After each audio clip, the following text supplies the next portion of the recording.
Hey guys, I'm going to install my skid plate and my inner fender liners and my new bumper today, and also some new blinkers. I already took the wheels off.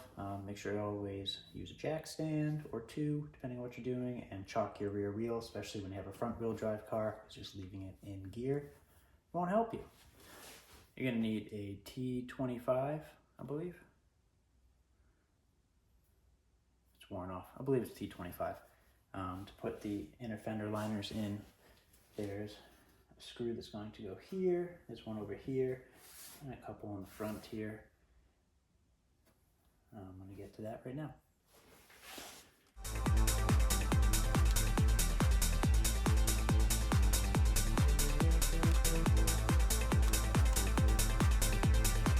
Alright, next thing I'm going to do is take off this front piece here.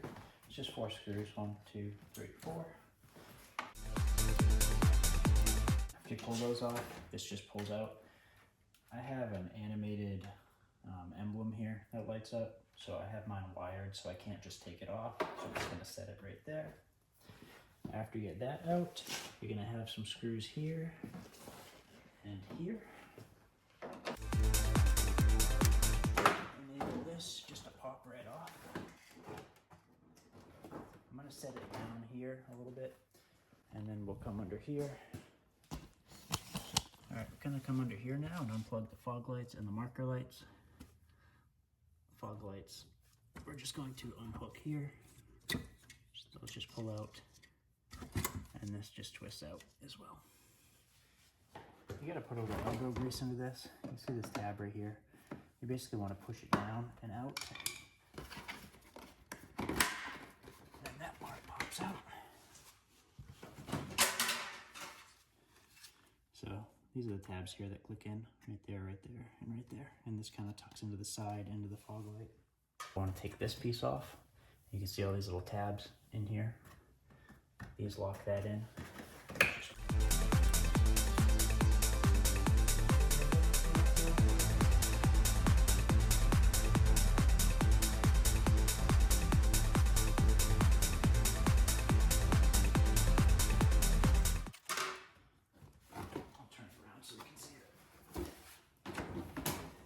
Once you get these 2 pieces out, this will pop out. Fog lights have a screw right here. I think that's it. Yeah.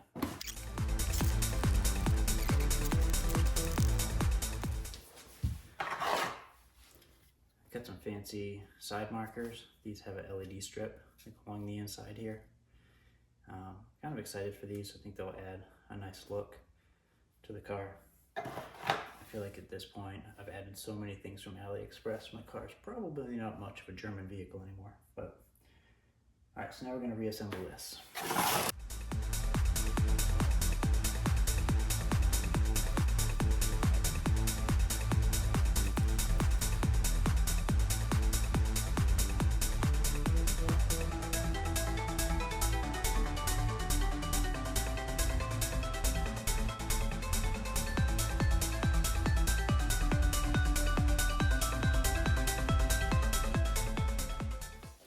I'm going to take all these pieces off so I can do this in a couple steps rather than trying to finagle this on in one piece. So this part right here will tuck under here. So it's good to put one screw up there. So it kind of tucks around there. I just bring this up.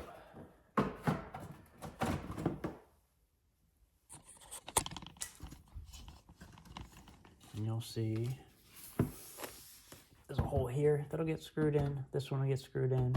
That one will get screwed in. This one will go in after.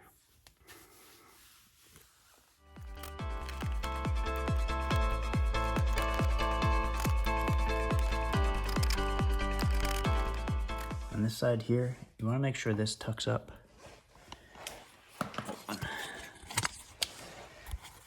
This side here, you want to make sure this tucks up inside here, and then we'll sit right below that there.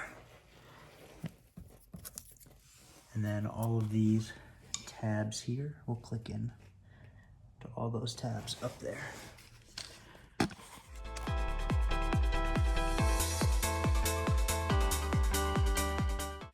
Eventually I'll find another one of these, but for now, you want your tie-in to be on the inside. And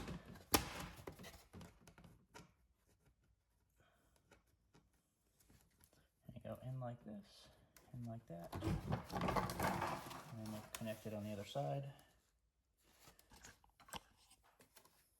like so. Pull it tight. All right, and get yourself a set of these. These are flush cutters. That way they cut nice and tight so you don't ever scrape yourself, because zip ties can cut you open. I actually have some scars on my arms from not using these on the radiator surround on my Cabriolet. And now you get this Frankenstein looking stitch, but that'll hold nice and tight. All right, so we're gonna put this back up. Like this. And you'll hear that click in. It's this here clicking in, and then these will line up to screw those in. All right, got the new bumper on. I'm gonna button this up, put this back on. Remember, it was just screw here, 4 screws up top. And I'll put my wheels back on, drop it down, and I'll show you guys what it looks like. I gotta say, this paint match is absolutely amazing. I mean, it might look a little different in the sun, we'll see, but I don't even see a difference in here.